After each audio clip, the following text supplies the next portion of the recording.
Now the next topic is discovery of electron, proton and neutron. अब हम किसकी discovery पढ़ेंगे? Electron, proton, neutron. एक दो क्वेश्चंस पूछ लिए जाते हैं इसके भी, discovery of electron, proton, neutron. तो देखो डिस्कवरी कैसे हुई इसकी। सबसे पहला टॉपिक क्या है? Discovery of the electron, proton and neutron. तो विलियम क्रोक्स एक साइंटिस्ट थे। विलियम क्रोक्स एक साइंटिस्ट थे। 1898 के आसपास की बातें हैं। 1898 के आसपास की बात है। विलियम क्रोक्स अपना एक्सपेरिमेंट कर रहे थे डिस्चार्ज ट्यूब। इनका एक्सपेरिमेंट है डिस्चार्ज ट्यूब पर। ये डिस्चार्ज ट्यूब पर अपना एक्सपेरिमेंट कर रहे थे। इन्हीं के एक्सपेरिमेंट को यूज किया थॉमसन ने। और थॉमसन ने भी किस पर एक्सपेरिमेंट किया? डिस्चार्ज ट्यूब पर। अब देखो इसका एक्सपेरिमेंट क्या था। उन्होंने क्या लिया? एक ग्लास ट्यूब। उन्होंने सबसे पहले ग्लास ट्यूब यूज की।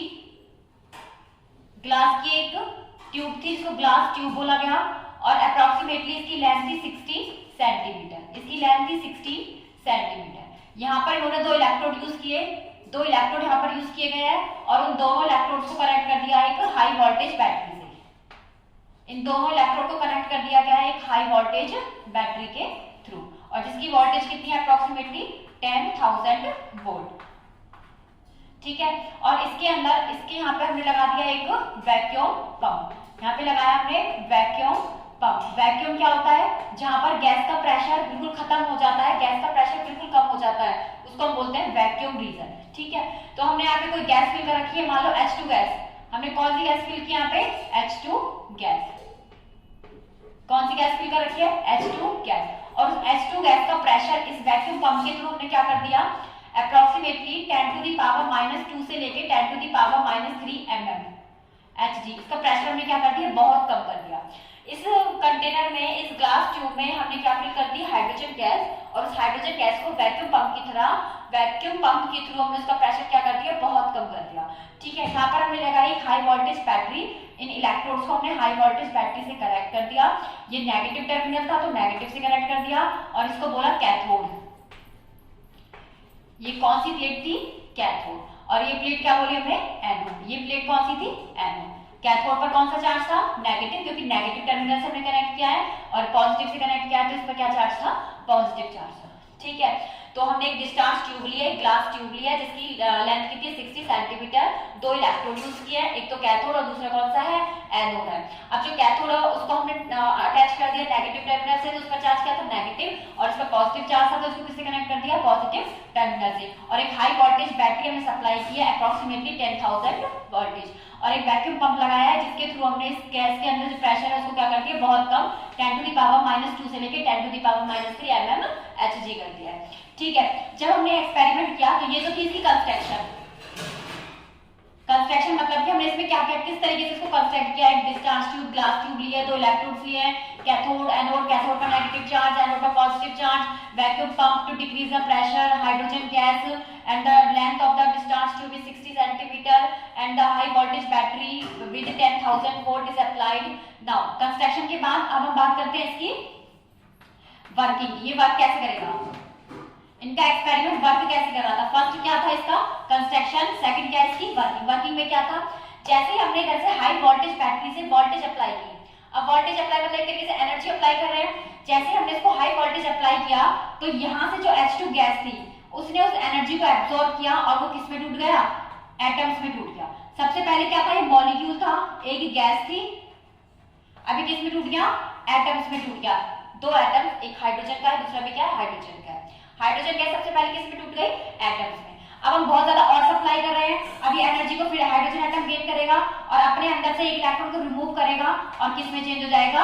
आयन में चेंज हो जाएगा। एक इलेक्ट्रॉन निकल गया और वो किस में चेंज हो गया? आयन में। हाइड्रोजन किस में चेंज हुआ? आयन। तो इस एनर्जी को हम क्या बोलते हैं? Ionisation energy. इतनी ज्यादा हाई वोल्टेज हम क्यों अप्लाई कर रहे हैं?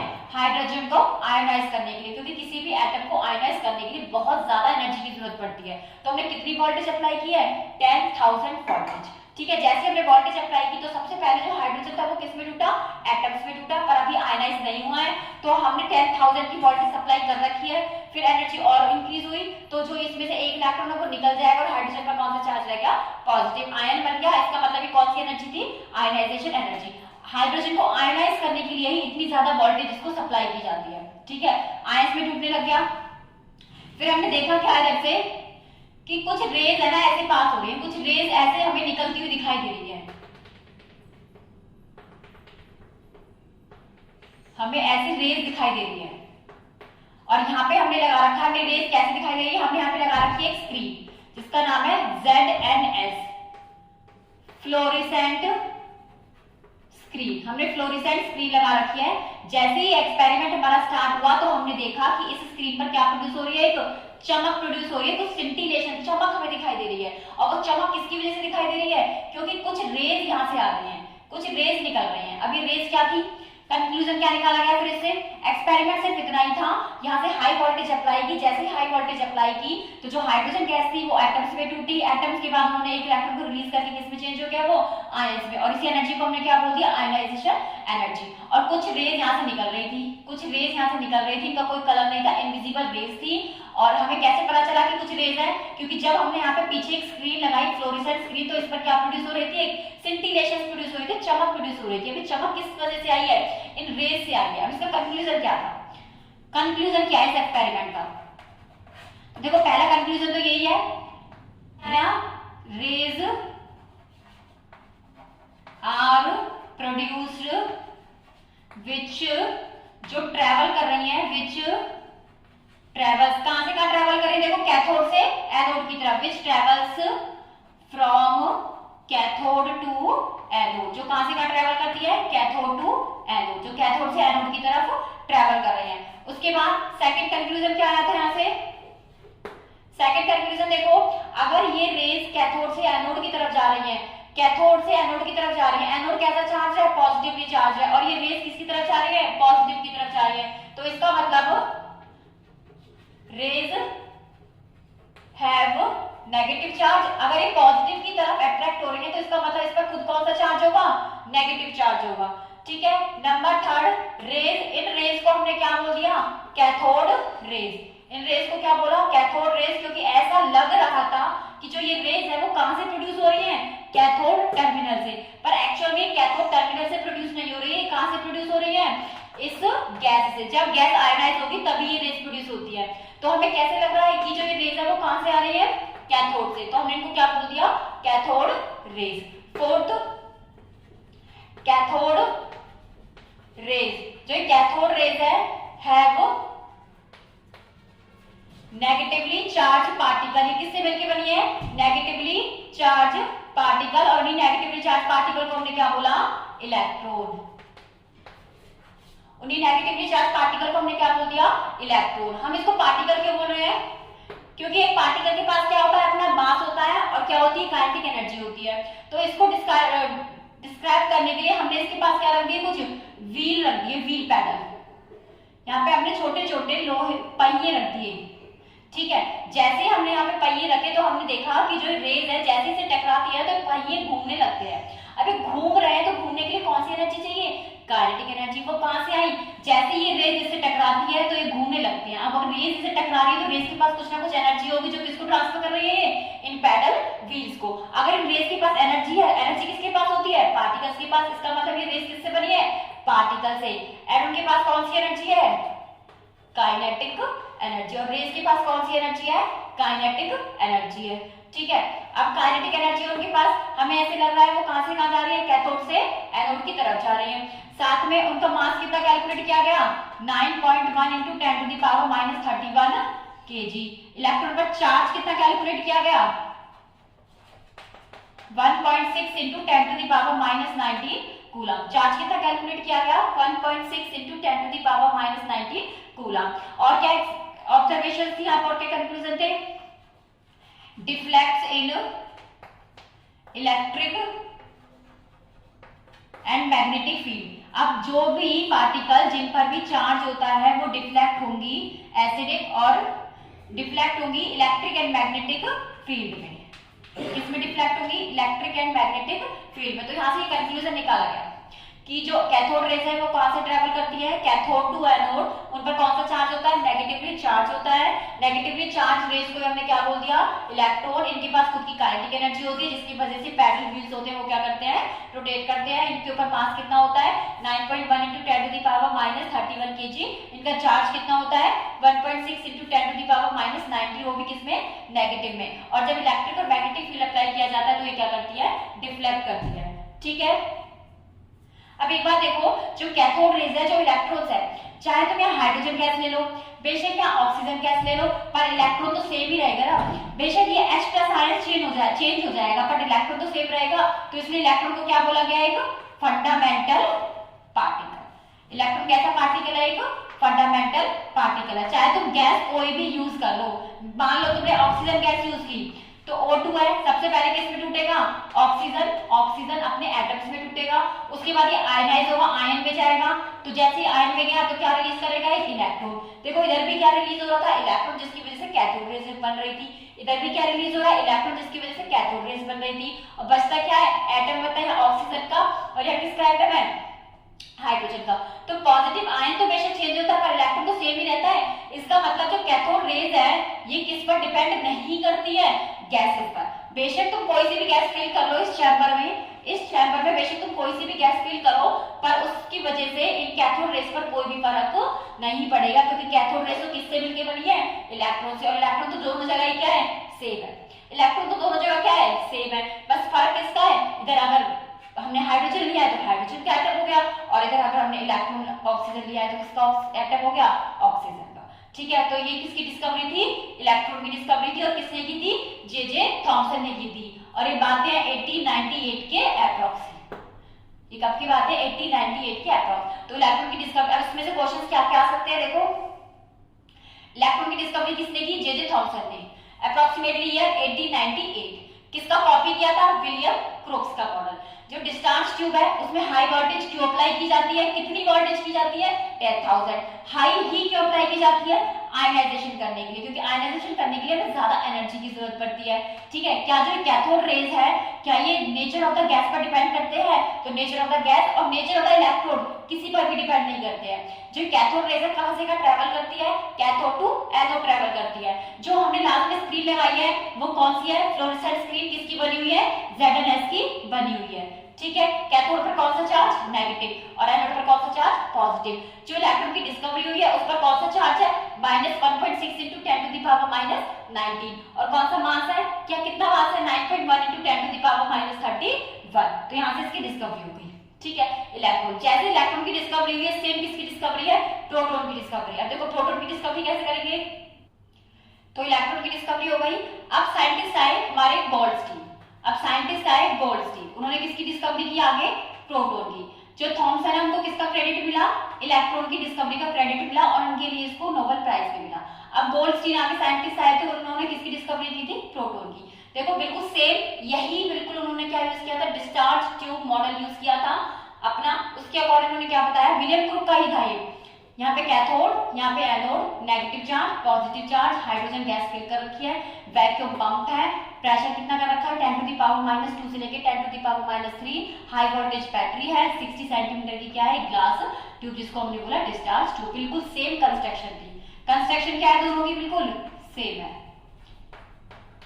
कंस्ट्रक्शन बिल्कुल सेम है। अब वर्किंग की बात करते हैं, वर्किंग में क्या था, वर्किंग भी सेम ही है इन दोनों की। वर्किंग में क्या था, अब देखो थॉमसन ने क्या बताया था कि कुछ रेज इधर से ट्रेवल करती है जिन पर कौन सा चार्ज होता है, इलेक्ट्रॉन, नेगेटिव चार्ज होता है। अब जैसे कुछ रेज ऐसे प्रोड्यूस हो रही है तो कुछ जो हमारे यहाँ पे प्रोड्यूस हो रहा है पॉजिटिव आयन, जो पॉजिटिव आयन है ये कहाँ जाएगा, H2 की वजह से कौन सा पॉजिटिव आयन था, H+ आयन था, H+ आयन था। अब ये H+ आयन का क्या होगा, इलेक्ट्रॉन वाली रेस तो उधर चली गई क्योंकि उस पर नेगेटिव चार्ज था, तो पॉजिटिव की टुवर्ड्स अट्रैक्ट हो गई।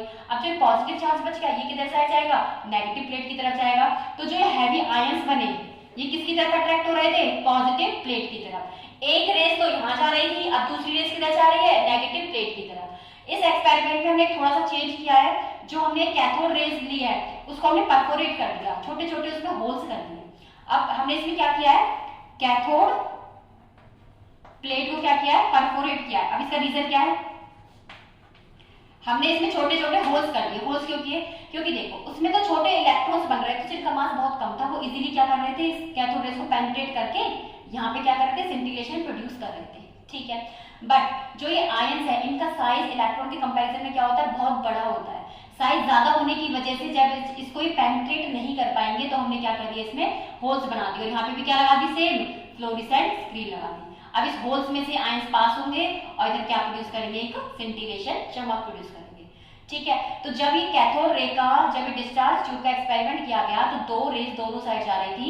एक रेज तो इधर साइड जा रही थी पॉजिटिव टर्मिनल की तरफ और दूसरी रेज किधर आ रही थी, नेगेटिव टर्मिनल की तरफ। इनकी क्या प्रॉपर्टीज होगी, इनमें क्या कंक्लूजन होगा, तो देखो सबसे पहले ये ट्रेवल कर रही है कहां से का, हमें ऐसे लग रहा है ऐसे जा रही है, ऐसे रेज जा रही है, तो फ्रॉम एनोड टू कैथोड, हमें ऐसे लग रहा है कहां से कहां जा रही है, from anode to cathode. Second conclusion कैसे ट्रेवल कर रही है, स्ट्रेट लाइन, स्ट्रेट लाइन में ही हमारी कैथोड रेज ट्रेवल करती है। स्ट्रेट लाइन ट्रेवल किस में करती है, स्ट्रेट लाइन में ट्रेवल करती है। ठीक है, उसके बाद इनके पास भी क्या होती है, काइनेटिक एनर्जी, इनके पास भी क्या है, काइनेटिक एनर्जी है। अगर हम यहाँ पे पेडल्स लगा दें तो वो भी क्या करने लग जाएंगे, रोटेट करने लग जाएंगे। ठीक है, इन पर चार्ज कौन सा होगा,